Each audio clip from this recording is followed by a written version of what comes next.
Prescott, Arizona has become one of the most popular retirement destinations in the entire country, and most retirees who move here get it almost right.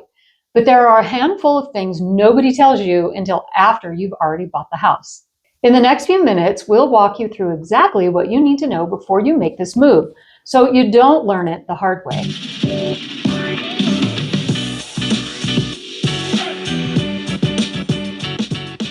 Hey everyone, I'm Jessica. And I'm Lisa. And we help retirees relocate to Prescott all the time. And we're happy to be a resource for you. If you're starting to think about buying, selling, or planning your move, our information is in the description below, so feel free to reach out. Okay, now let's get into it. Let's start with why retirees move to Prescott, because this matters. Retirees are not moving to Prescott because of one single thing. They're moving here because of a combination of things that's actually pretty hard to find anywhere else. We have 4 real seasons, but mild ones. We sit at 5,400 feet elevation, which means brutal summer heat that drives people out of Phoenix doesn't reach us. We have a charming, walkable, historic downtown, world-class outdoor recreation, and a great community vibe.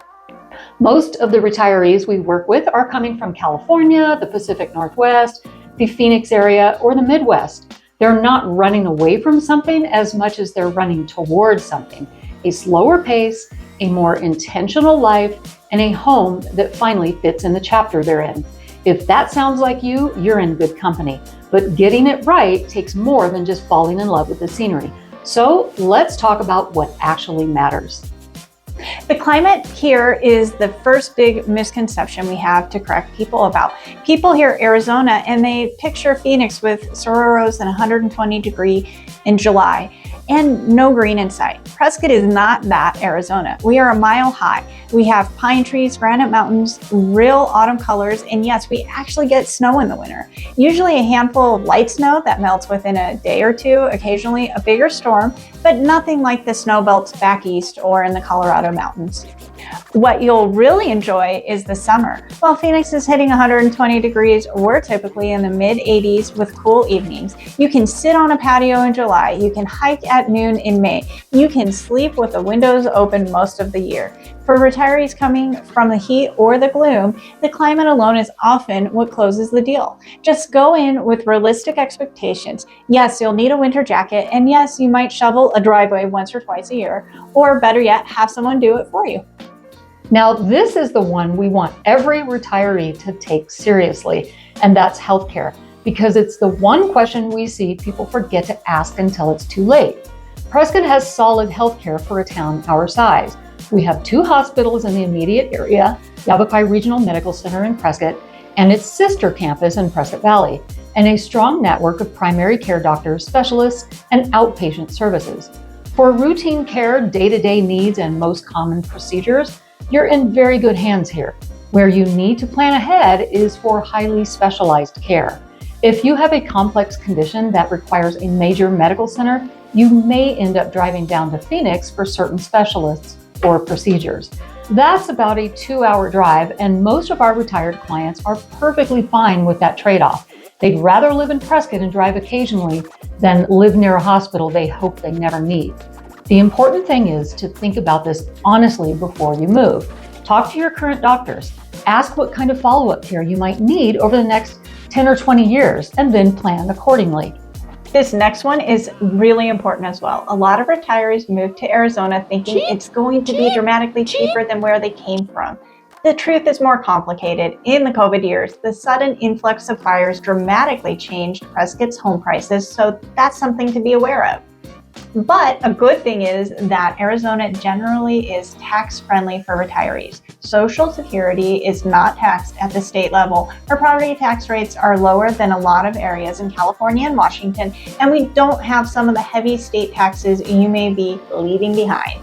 So in many ways, our dollar stretches further here. But Prescott is not the cheap mountain town it used to be. We are one of the more desirable areas in the state, and home prices reflect that. Insurance, especially in wooded or high fire risk areas, can be expensive, and you need to budget for it. Utilities, propane on rural properties, and well maintenance are all things you may not have dealt with before. Overall, retirees coming from California, the Bay Area, Seattle, or Scottsdale usually find Prescott to be a clear financial upgrade. Retirees coming from less expensive parts of the country sometimes find it roughly a wash. So run the real numbers before you decide.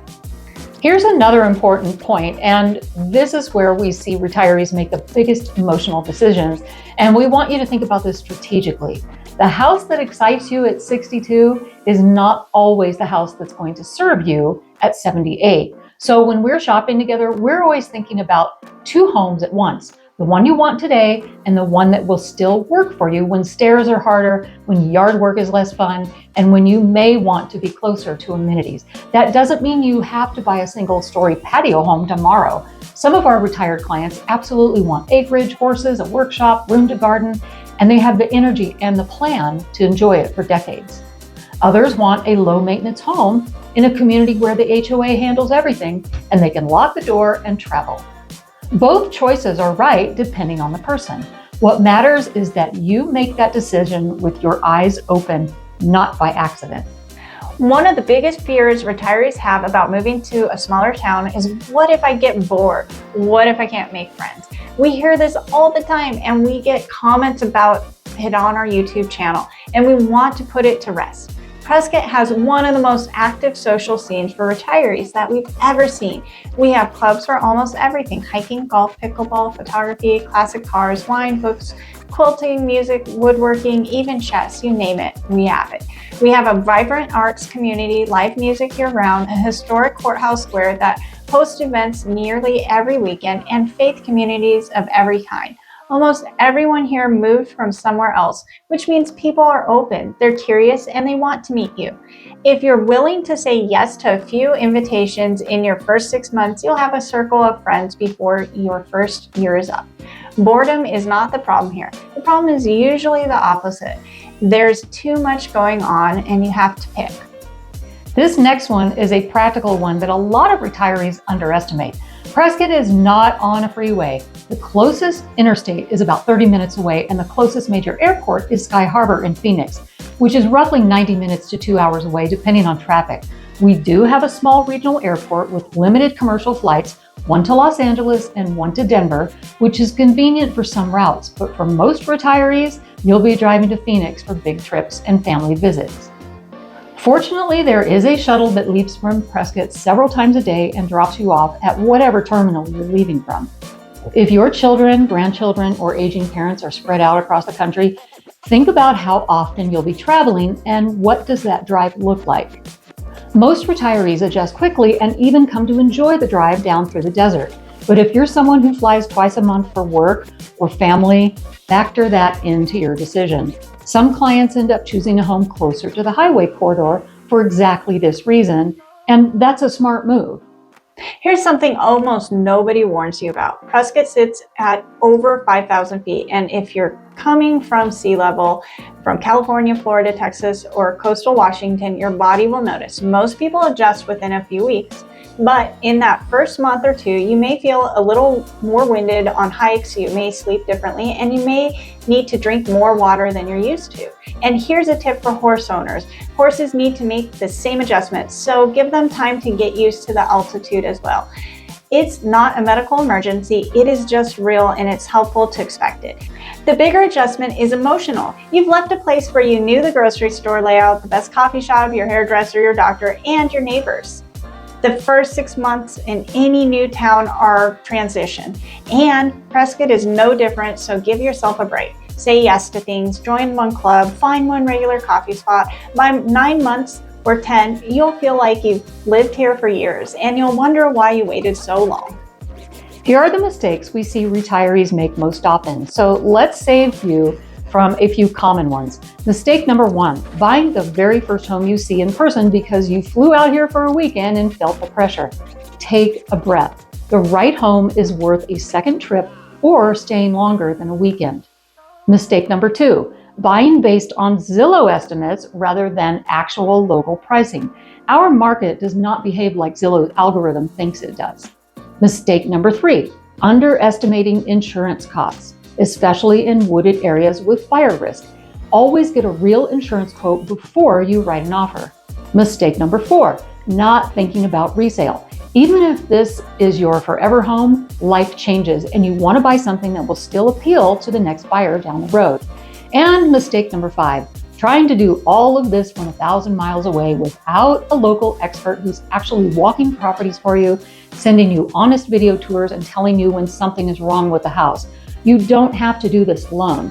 And the retirees who get the best outcome almost always have a local advocate in their corner. What do you think? Is Prescott right for you? So here's the honest summary. Prescott is one of the best retirement towns in the country, but it's not the right town for everyone. If you want a walkable beach level, never cold lifestyle, this is not that place. If you want a major metropolitan area with everything at your fingertips, this is not that place either. But if you want 4 real seasons without the extremes, an active community, a beautiful natural setting, reasonable healthcare, a strong sense of place, and a town that genuinely feels like home, Prescott is hard to beat. The retirees who thrive here are the ones who moved with their eyes open. They did their research, they visited more than once, they asked the right questions, they built a plan, and once they got here, they leaned in. If you're willing to do that, we think you'll love it. And if you ever want help thinking through any of this, that's exactly what we're here for.